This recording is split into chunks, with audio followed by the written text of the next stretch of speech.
حاضرین مسجد، السلام علیکم ورحمۃ اللہ وبرکاتہ۔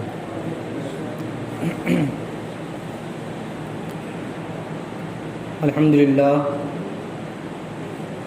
للہ رب العالمین والعاقبۃ للمتقین، والصلاة والسلام علی سید المرسلین وعلی آلہ واصحابہ اجمعین۔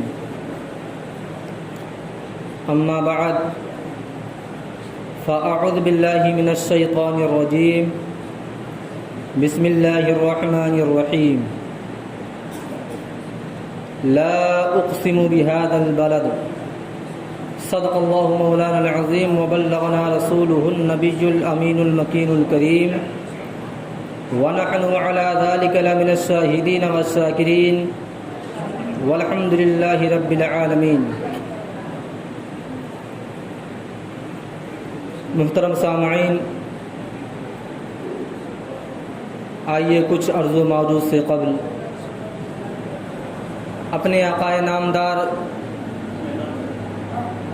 مدینے کے تاجدار، غریبوں کے غمگسار، ہم سب کے آقا و داتا جناب روح فدا محمد عربی صلی اللہ تعالی علیہ وسلم کی بارگاہ بیگس پناہ میں درود و سلام کی ڈالی نشاور کریں اور پڑھیں بابا سے بلند، اللہم صلی علی سیدنا شفیعنا حبیبنا کریمنا مولانا محمد مبارک وسلم، صلاۃ و سلام علیک یا رسول اللہ صلی اللہ تعالی علیہ وسلم۔ معزز سامعین کرام،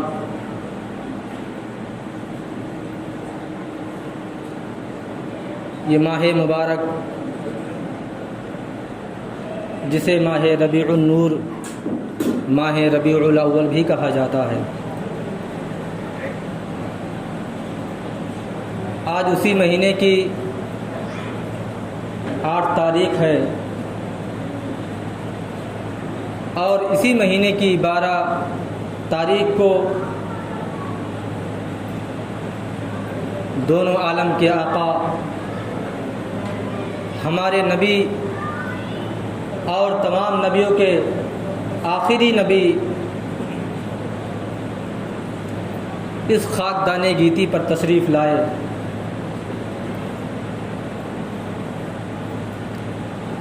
بارہ ربیع الاول کو تو جس پہلو سے دیکھا جائے یقیناً اس کی فضیلت بہت ہی زیادہ ہے، اور ہر مومن، ہر مسلمان اپنے نبی کی پیدائش کی خوشی اسی ماہ کی 12 ربیع الاول کو مناتا ہے، اور 1 تاریخ سے لے کر کے 12 تاریخ تک ہر وہ عاشق رسول جو اپنے نبی سے سچی اور پکی محبت کرتا ہے، یقیناً اس ماہ مبارک میں اپنے گھروں کو کمکموں سے سجاتا ہے، اپنے گھروں پر دیے جلاتا ہے، اپنے گھر کی چھتوں پر جھنڈے لہراتا ہے، کیونکہ یہ تمام کام کرنا کسی نبی کی سنت نہیں، بلکہ ہم اس وجہ سے کرتے ہیں کیونکہ میرے نبی کی پیدائش پر خود اللہ رب العزت نے کمکمے کیے، ستاروں کی شکل میں جھنڈے بھی لہرائے، اسی پر ہمارا بھی عمل رہتا ہے۔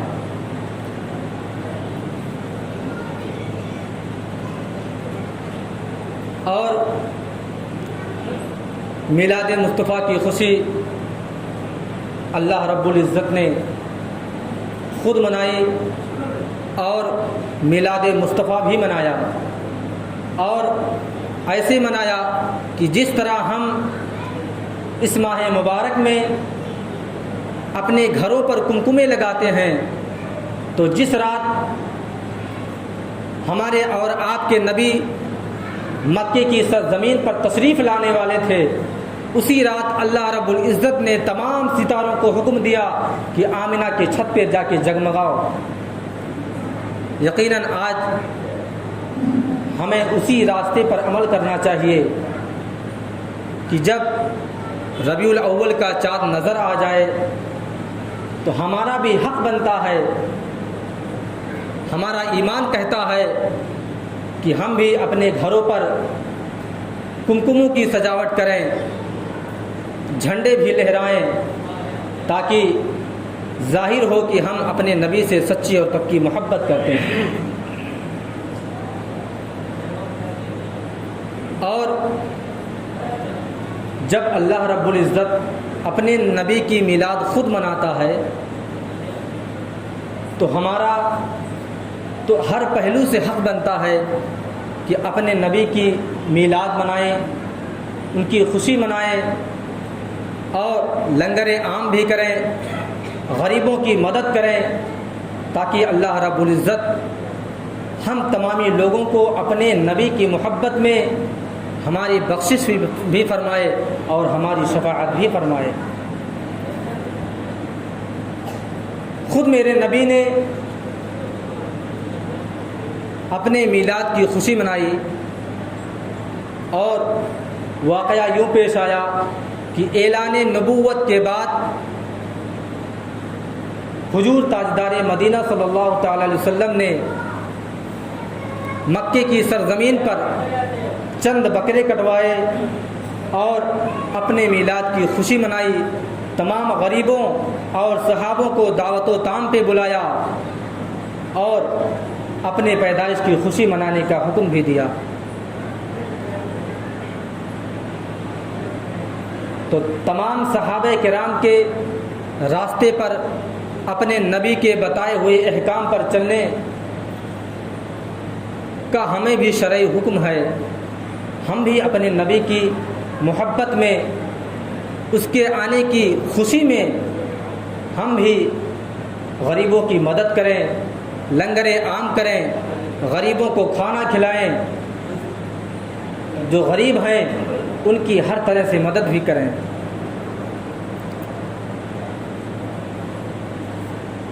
اعلان نبوت کے بعد جب میرے نبی نے اپنے میلاد کی خوشی منائی تو اس پہ علماء کا اختلاف ہے۔ بعض لوگوں نے کہا کہ میرے نبی نے تو اعلان نبوت کے بعد جو مکے کی سرزمین پر غریبوں اور تمام صحابہ کرام کی دعوت کی تھی، وہ دعوت ان کے میلاد کی نہیں بلکہ ان کے عقیقے کی تھی۔ حالانکہ حدیث شریف میں آتا ہے کہ آپ کے دادا جان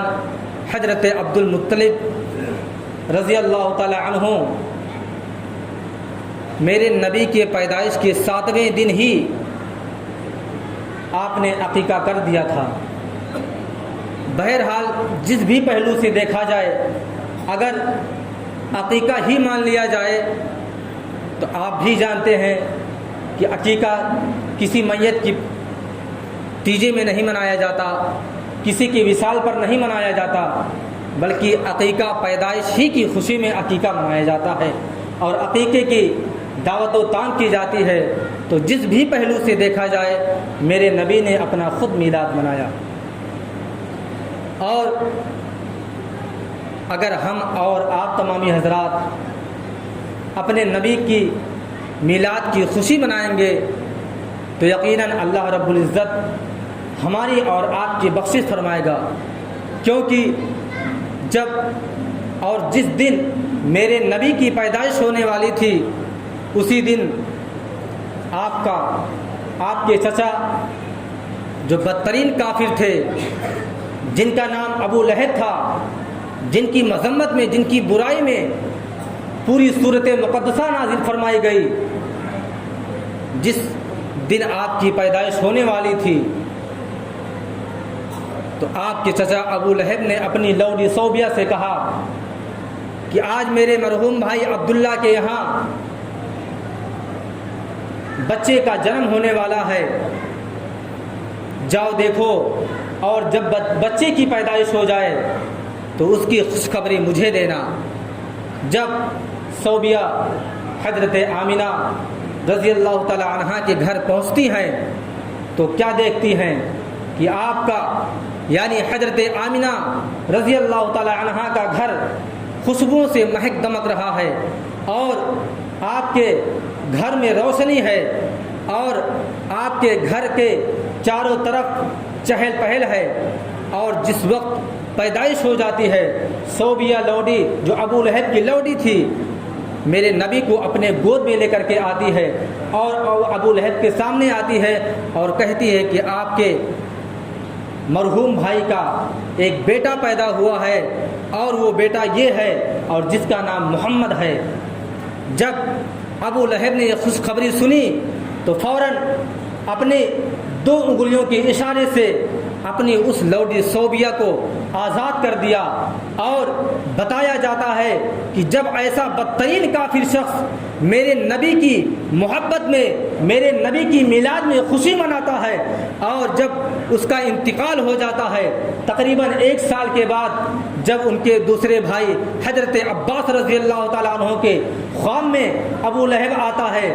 تو حضرت عباس رضی اللہ تعالیٰ عنہ نے دریافت کیا اور پوچھا کہ اے ابو لہب، تیرا تو سارا زندگی کفر کی حالت میں گزرا ہے، بھلا تیرا قبر میں کیا حال ہے؟ کیا تیرے اوپر کوئی عذاب ہو رہا ہے؟ ابو لہب کا کہنا تھا کہ سارا سال، پورے سال میں ہر دن میرے اوپر جہنم کی آگ مسلط رہتی ہے، میرے ارد گرد آگ رہتی ہے، میرے اوپر اور نیچے آگ رہتی ہے، لیکن ہر ہفتے میں جس دن میرے نبی کی پیدائش ہوئی تھی اور جس دن میں نے اپنی لوڈی کو آزاد کیا تھا، اپنے نبی کی پیدائش میں یعنی دوشنبہ کے دن، سوموار کے دن، منڈے کے دن جس دن میں نے اپنی لوڈی کو آزاد کیا تھا، اس دن اللہ رب العزت میرے اوپر سے عذاب اٹھا لیتا ہے، جہنم کے عذاب میرے اوپر سے ختم کر دی جاتی ہے، اور جب مجھے پیاس کی شدت محسوس ہوتی ہے تو یقیناً جس انگلیوں سے اشارہ کر کے میں نے اپنی لوڈی صوبیہ کو آزاد کیا تھا، ان 2 انگلیوں کے درمیان سے مجھے پانی پینے کو مل جاتا ہے۔ مسلمانوں ذرا غور کرو کہ جب ایک بدترین کافر شخص جس کی مذمت میں پوری سورت مقدسہ اللہ رب العزت نازل فرما دیتا ہے، ایسا بدترین شخص اگر میرے نبی کی میلاد منائے تو اگر کوئی کامل مسلمان، کوئی ایمان والا شخص، کوئی بھی پکا مسلمان اگر اپنے نبی کی میلاد منائے تو یقیناً اللہ رب العزت اس کی بھلائی دنیا میں بھی رکھے گا اور کل میدان محشر میں اس کی شفاعت بھی کرے گا۔ مسلمانوں، میری یہی آپ سے گزارش ہے کہ آپ ذرا اس پہلو کو بھی اپنے سامنے رکھیں کہ جب ایک کافر شخص جس کی کسی حال میں بخشائش نہیں ہو سکتی، چاہے جتنا ہی اجر و ثواب والا کام کیوں نہ کیا ہو دنیا میں، چاہے اپنی پوری زندگی عبادت اور ریاضت میں گزارتی ہو، اور اگر اس کا خاتمہ کفر کی حالت میں ہوا تو یقیناً اس کے لیے کوئی بخشائش نہیں، اس کے لیے قبر میں کوئی راحت نہیں، اس کے عذاب قبر میں کوئی سکون نہیں ہے۔ تو یقیناً ہمارا اور آپ کا عقیدہ ہونا چاہیے، ہمارا اور آپ کا ایمان ہونا چاہیے کہ اگر ہم اپنے نبی کی میلاد منائیں تو یقیناً اللہ رب العزت ہمارے لیے دنیا میں بھی بھلائی رکھے گا اور آخرت میں بھی بھلائی رکھے گا، اور ہر طرح سے اللہ رب العزت ہماری مدد و امداد بھی فرمائے گا۔ میری آپ سے یہی گزارش ہے کہ ماہ ربیع الاول کا پیارا اور مبارک مہینہ ہمارے اور آپ کے درمیان سے بڑی تیزی سے رخصت ہو رہا ہے۔ آپ تمامی حضرات اپنے گھروں پر اپنے نبی کی محبت میں، اپنے نبی کی میلاد کی خوشی میں اپنے گھروں کی سجاوٹ کریں، اپنے گھروں پر کمکمے لگائیں، یقیناً اللہ رب العزت پورے سال اس کا اجر آپ کو عطا کرتا رہے گا۔ اور میلاد کی خوشی تو ہر زمانے میں ہر شخص کرتا رہا۔ ایک اللہ کے ولی گزرے ہیں جن کا نام شاہ عبد الرحیم محدث دہلوی ہے، ان کے بارے میں بتایا جاتا ہے کہ جب ان کی غربت کا یہ حال تھا کہ ہر سال کسی نہ کسی طریقے سے آپ اپنے نبی کی میلاد کی خوشی مناتے تھے، لوگوں میں لنگر عام کیا کرتے تھے، جو آپ کی حیثیت تھی اس حیثیت کے اعتبار سے غریبوں میں کچھ نہ کچھ تقسیم کیا کرتے تھے۔ ایک سال آپ کی غربت کا حال یہ تھا کہ آپ کے پاس کچھ روپے موجود نہیں تھے، لیکن چونکہ ایک عاشق رسول تھے، اپنے نبی سے محبت کرنے والے تھے، تو جب انہوں نے دیکھا کہ میرے پاس کوئی رقم نہیں ہے اپنے نبی کے نام پر لنگر کرنے کا، تو آپ نے بھنے ہوئے چنے منگوائے اور اپنے نبی کی میلاد کی خوشی میں چنے کا تقسیم فرمایا۔ رات میں جب آپ سوتے ہیں تو میرے نبی آپ کے خواب میں تشریف لاتے ہیں اور کہتے ہیں، اے عبد الرحیم، تو نے جو اپنی عقیدت دکھائی ہے، اس غریبی میں تو نے جو بھنے ہوئے چنے تقسیم کروائے تھے، یقیناً وہ چنے مجھے بھی پہنچے ہیں۔ ذرا غور فرمائیے مسلمانوں، ہر شخص جو اپنی نبی کی محبت میں جو جس کی حیثیت ہے، اگر غریبوں میں کوئی چیز تقسیم کرتا ہے تو یقیناً اس کی خبر میرے نبی کو بھی ہوتی ہے، اور ہر وہ چیز جو ہم تقسیم کرتے ہیں میرے نبی کریم صلی اللہ علیہ وسلم تک بھی پہنچتا ہے۔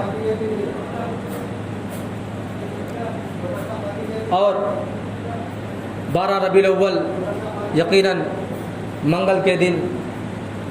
منایا جائے گا۔ جلوس کے بارے میں تو مجھے پوری یقینی اطلاع نہیں کہ جلوس نکلے گا یا نہیں، شاید ہو سکتا ہے کچھ فیصلہ ہو، مشورہ ہو لوگوں کا تو جلوس بھی نکالا جائے۔ جلوس نہیں نکلے گا کیونکہ 2 سال سے کورونا کی مہاماری کی وجہ سے شاید روک دیا گیا ہے، یا جو بھی طریقے ہوں ان کا قانون ہے، ان کی سرکار ہے، کچھ بھی کہا جا سکتا ہے، کیا کیا جائے۔ بھائی جس طرح ہمیں اجازت دی جائے گی اسی طرح کریں گے، لیکن ہمارا آپ سے مؤدبانہ گزارش یہی ہے کہ اگر آپ جلوس نہیں نکال سکتے اور ہمیں جلوس نہیں نکلوایا جا سکتا تو یقیناً ہم اپنے گھروں میں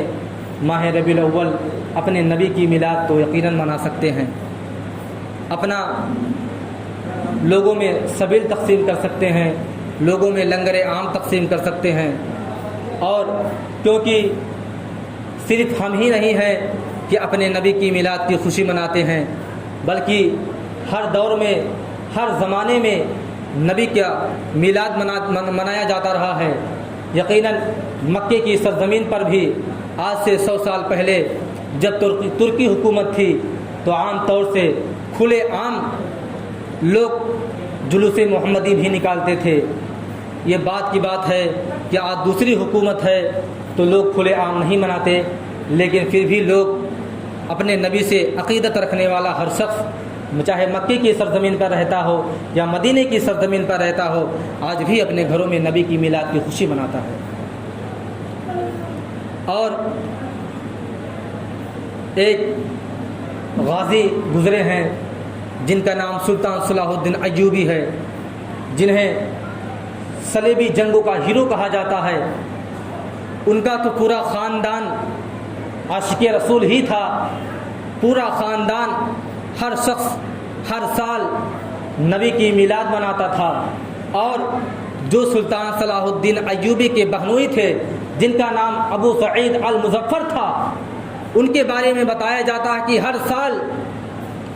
12 ربیع الاول کو کم و بیش 5000 بکرے اپنے نبی کے نام پر قربان کرواتے تھے، اور اپنے نبی کی میلاد کی خوشی میں صرف 5000 بکرے بھنوا کر کے لوگوں میں تقسیم کر دیتے تھے، اور سالن کی بات تو ہی دور ہے۔ تو کہنے کا مطلب یہ ہے کہ ہم اور آپ سے پہلے بھی لوگ نہ جانے کتنے لوگ گزر چکے ہیں جو اپنے نبی کی میلاد کی خوشی میں اپنی سارا جو ان کی حیثیت ہوتی تھی، اپنا مال و دولت اللہ رب العزت کے نبی کی پیدائش کی خوشی میں منایا کرتے تھے۔ اور نبی کا میلاد کا منانا تو کئی حدیثوں سے ثابت ہے، جبکہ کئی حدیثوں سے ثابت ہے۔ امام عسقلانی بھی فرماتے ہیں کہ یقیناً اپنے نبی کی میلاد کی خوشی ہر سال اسی مہینے میں منانا چاہیے، کیونکہ اور کچھ لوگوں کا کہنا یہ بھی ہے کہ جب میرے نبی اسی تاریخ میں اسی ماہ میں وصال فرما گئے تو ان کا غم منانا چاہیے، جبکہ اکثر لوگ جانتے ہیں کہ غم صرف مرنے کا غم یا وصال کا غم شرعی طور پہ دیکھا جائے تو صرف 3 دن منایا جاتا ہے، لیکن جہاں تک میرے نبی کی بات ہے تو میرے نبی تو میری آنکھوں سے صرف چشم پوشی ہوئے ہیں، میرے آنکھوں سے صرف پردہ کر گئے ہیں، بقیہ تو اپنی قبر میں بھی زندہ ہیں، آج بھی زندہ ہیں، کل بھی زندہ رہیں گے اور قیامت تک زندہ رہیں گے۔ اللہ رب العزت کی بارگاہ میں دعا ہے کہ اللہ رب العزت ہم تمام مسلمانوں کو اپنے نبی سے سچی اور پکی محبت کرنے کی توفیق و رفیق عطا فرمائے، اور ہم تمام مسلمانوں کو اپنے نبی سے محبت کرنے کے صلے میں ہر سال ماہ ربیع الاول کی 12 تاریخ کو اپنے نبی کی خوشی عقیدت و محبت سے منانے کی توفیق و رفیق عطا فرمائے۔ وآخر دعوانا الحمدللہ رب العالمین۔ السلام علیکم۔ ایک اعلان ہے، عائشہ خاتون کی طبیعت بہت علیل ہے، آپ تمامی حضرات سے گزارش ہے کہ آپ تمامی حضرات ان کی صحت عاجلہ و کاملہ کے لیے آپ تمامی حضرات دعا فرمائیں۔